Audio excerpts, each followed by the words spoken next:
다양한 안보 위협에 신속히 대응하고 도발을 억제하기 위해서 경항공모함 도입 사업을 진행 중입니다. 한국형 경항모는 경하 배수량 3만 톤에 만재 배수량 4만 톤으로 일본의 이즈모급과 미 해군의 아메리카급보다 길이와 폭이 더 크고 함재기로는 F-35B를 탑재하게 될 예정으로 내년부터 본격 건조에 착수하게 되는데요. 최근에 영국의 퀸 엘리자베스급 항공모함 건조에 참여했던 박복사와 BAE 시스템즈, 탈레스 등의 업체들이 한국과 협력을 타진 중인 것으로 알려지면서 퀸 엘리자베스급에 적용된 최첨단 시스템과 설계, 항모 운용 노하우 등을 전수받을 것으로 보입니다. 퀸 엘리자베스급은 만재 배수량 7만 톤의 중형 항공모함으로 높은 수준의 자동화 기술로 운용 인력을 최소화했으며 주력 함재기 역시 F-35B로 한국과 동일하기 때문에 한국 해군에 많은 참고가 될 수 있을 것입니다. 한편 이 소식 때문에 중국에서는 난리가 났는데요. 한국의 항공모함이 중국의 항모 전력을 단번에 역전해버릴 상황이 되어버렸기 때문입니다. 중국은 항모 기술과 함재기 기술을 배울 나라가 없다 보니 많은 시행착오를 겪어가며 랴오닝함과 산둥함을 배치했는데요. 중국 항모의 함재기인 젠15는 F-35B와 당연히 상대가 안 될 뿐 아니라 중국 항공 전문가들조차도 설계상 결함을 인정할 정도로 잦은 추락 사고가 발생하는 기종입니다. 이 때문에 중국 언론은 함재기에 따른 한국과의 전력 차이를 인정하면서 한국의 항공모함을 상대하는 것은 중국 항공모함에게 큰 도전이 될 것이라 우려했는데요. 중국인들은 워낙 힘의 차이가 극명하다 보니 또다시 정신승리로 해결하려고 하는 모습을 보이고 있었습니다. 그럼 바로 해당 중국 언론의 기사와 네티즌들 댓글 반응까지 번역해드리겠습니다. 한국은 수조 원을 들여 퀸 엘리자베스급 항공모함을 건조하려는 야망을 드러내고 있다. 중국의 산둥함을 능가할까?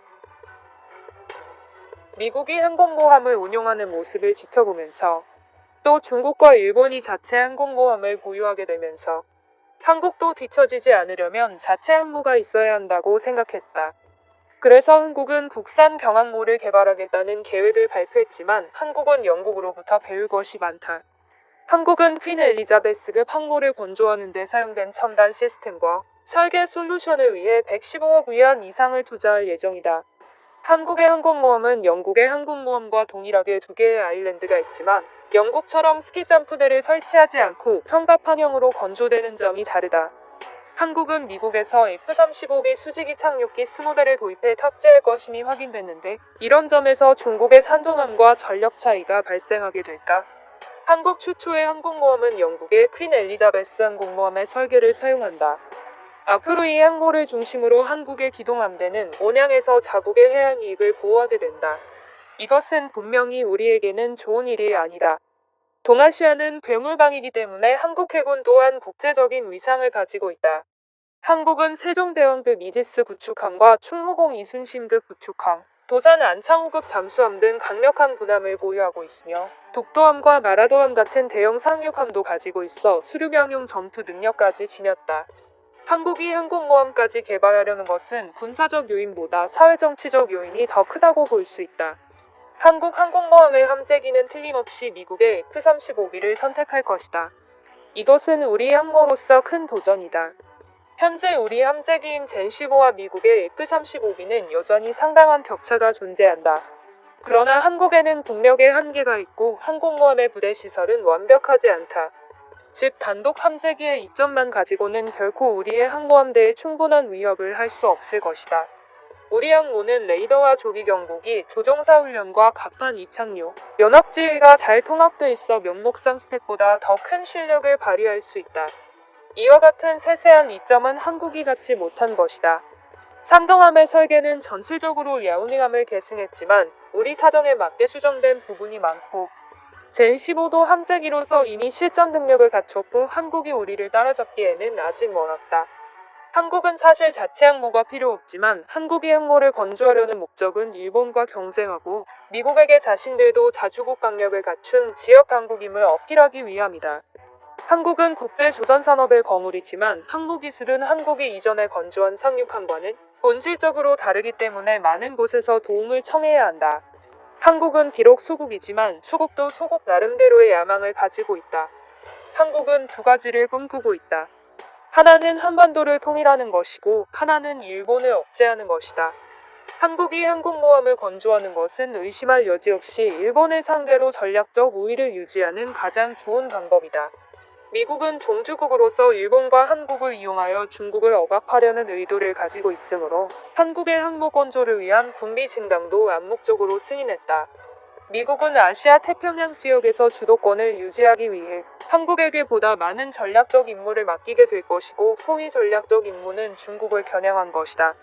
중국은 한국의 가장 큰 무역 상대국이며 한국은 중국을 상대로 무역 흑자를 거두고 있는 세계에서 몇 안 되는 국가이다. 한국은 중국의 거대한 시장을 잃고 싶지 않을 것이다. 하지만 분명히 한국이 미국의 요구에 불응하는 것도 불가하다. 따라서 한국은 중국의 총을 겨누면서도 중국 시장에서 큰 이익을 챙기고 있다. 댓글 반응입니다. 영국과 똑같은 걸 만들던지 그냥 사오던지 알 바 아니다. 아니면 영국인들을 데려다가 건조를 지도해 달라고 부탁해봐. 한국은 항모를 건조해서 무엇을 하려고 하는가? 영국의 조선 기술은 최근 몇 년 동안 완전히 도태됐고 45형 구축함 6척은 불안정한 전력 문제를 가지고 있다. 두 척의 최첨단 퀸 엘리자베스급은 누수 문제가 자주 발생한다. 이런 수준의 기술을 한국에 제공하는 건 한국을 함정에 빠뜨리는 것이다. 전 세계 반동 공파들은 두려움 때문에 서로 연합을 해야지만 겨우 판이 잠들 수 있다. 동아시아는 가장 빠르게 성장하는 지역이 됐다. 늙은 영국이 개입하려 하지만 아쉽게도 한국 주변은 다 강대국들이라 영국의 영향력은 제한적일 것이다. 영국의 기술 수준 또한 별로 좋지 않다. 영국이 또 수작을 부리기 시작했군. 옛날에는 일본을 지원하더니 이제는 한국인가. 세계가 바뀌고 있다는 사실을 모르나 보다. 영국은 대가를 치를 것이다. 우리가 둥펑 미사일을 개발한 뒤로는 모든 배가 종이배로 보인다. 서둘러 기술을 제공해라. 둥펑 한 방이면 두 척을 침몰시킬 수 있다. 누수 경험을 전수해 주려는 건가? 여기에 대해 일본이 뭐라 할지 궁금하다. 한국의 항공모함은 크기는 작지만 탐지기의 성능이 너무 뛰어나다. 물이 줄줄 새는 항공모함 말하는 건가? 한국은 독도를 방위할 필요가 있기 때문에 항공모함은 쓰임새가 있다. 영국은 해가 지는 나라다. 이제 영어도 배울 필요 없고